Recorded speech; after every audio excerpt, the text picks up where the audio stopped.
I totaled my car, I lost my job, and I almost died.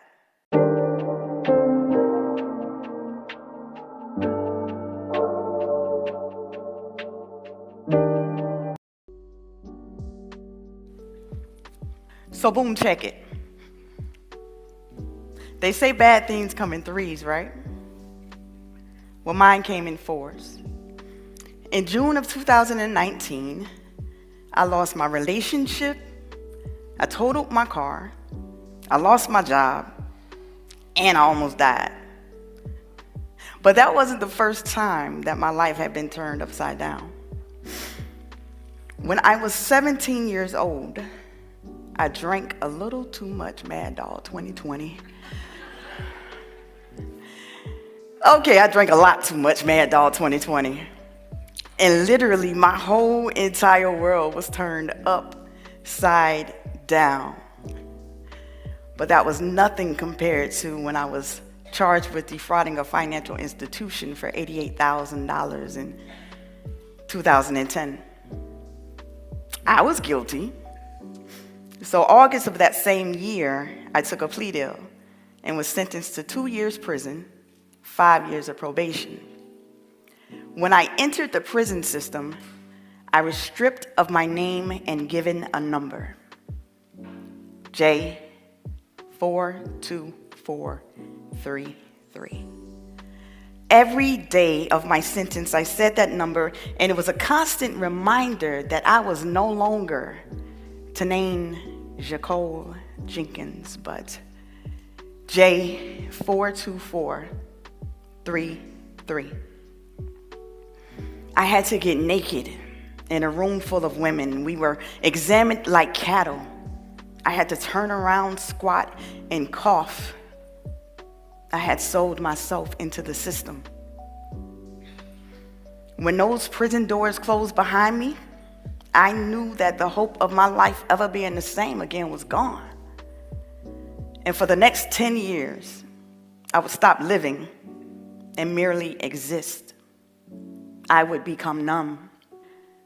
Because of my white-collar crime and I was minimum security, I was slated to go to Levy Forestry work camp. I wanted no parts of sifting through recyclables or picking, planting, and packing little trees. And there was only one way to get out of going to Levy Forestry camp, no matter how unorthodox it was. And that was to declare that you were suicidal or homicidal. So I did the only logical thing I could do. I lied and said that I was homicidal. They knew better and sent me anyway. When I entered prison, I was given a series of tests. Because of my high test scores, I was told that I would be a good fit for a teacher's aide.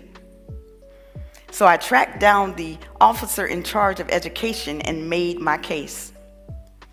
When I stepped off the bus at Levy Forestry Camp, I didn't step off as a teacher's aide, but as the GED teacher. Helping women earn their GED not only changed their lives, it changed mine as well. And it also made me feel not so confined. In the classroom, I was able to not only stretch my body, but minds as well. In the classroom, I was not an inmate, and nor were the other women in my class. We were teacher and student. When I was released from prison, I had $20,000 in restitution ahead of me. Operation New Hope, a re-entry program right here in Jacksonville, Florida, helped me get my first job just 2 weeks after being home. My salary, a whopping $6.25 an hour. A far cry from the $60,000 plus I was making prior to prison. But because I was a felon, the companies that would hire me would never pay me what I was worth. The worst part of the prison experience was not the prison experience at all. It was the feeling of worthlessness when I came home. Every month, I had to decide if I would eat, pay rent, or pay restitution. Restitution lost every time. And because I chose to eat and pay rent, my probation was violated. Not because I had committed a new crime, but simply because I was serving a second sentence and had been sentenced to live below the poverty line. The prosecutor recommended that I get 3 additional years in prison.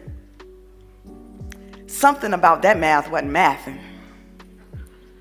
Around the time that my probation was violated, I had entered counseling and was diagnosed with impulse control disorder, or ICD. ICD is the failure to resist the urge or temptation, and also the failure to think about the consequences that could follow. This diagnosis changed my life. I now understood me so much more. The way I moved, the way I thought, the way I reacted to certain situations. You cannot treat what goes undiagnosed. I wrote a letter to the judge and pleaded for another chance. That chance came in the form of 5 additional years of probation, which in turn I finally did pay off my restitution. 2 years ago to this day, I became a free woman.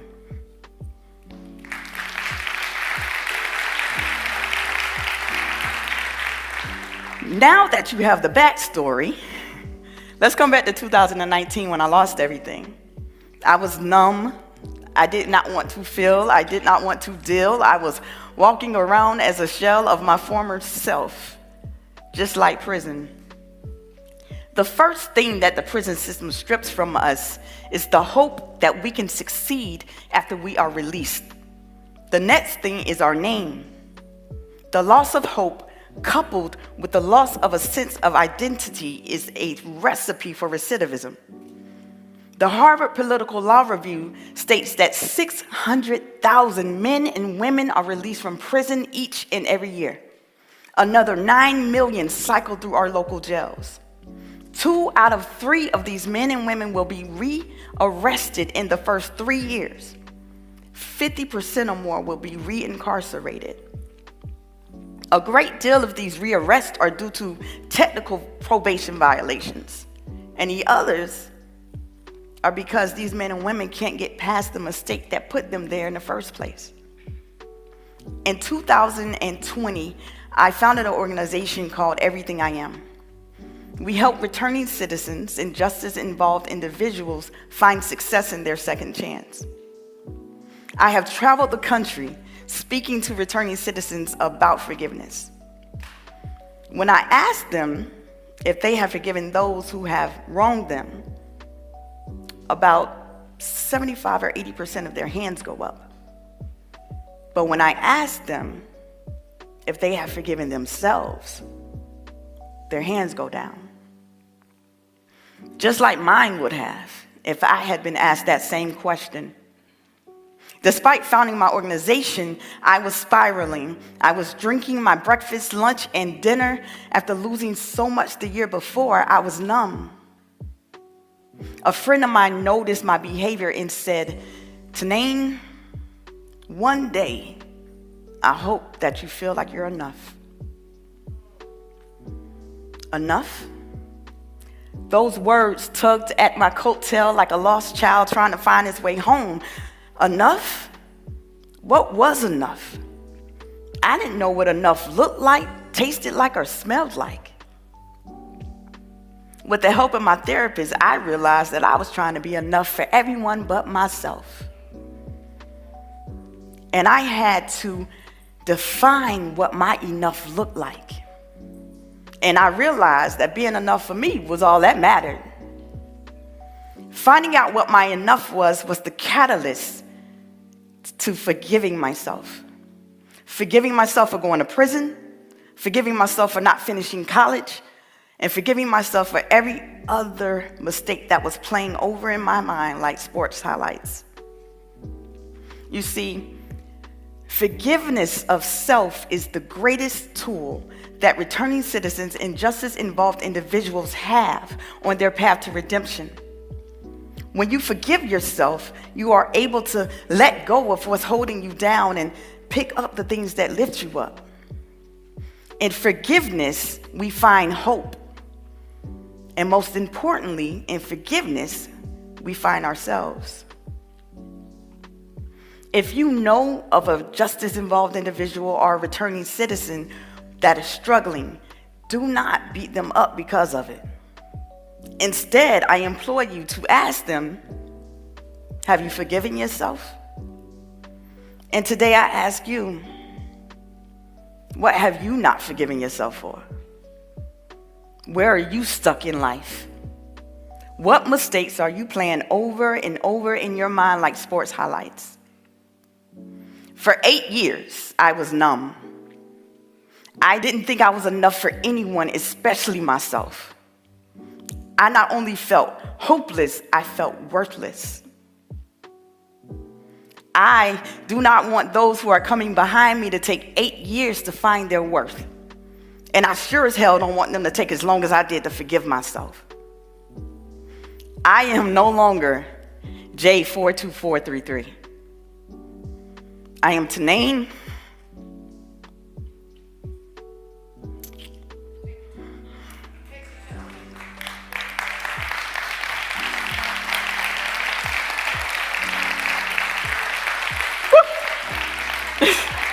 I am Tanane Jacob Jenkins. I'm a recidivism strategist, a re-entry expert, a president, a CEO, and as of today, a TEDx speaker.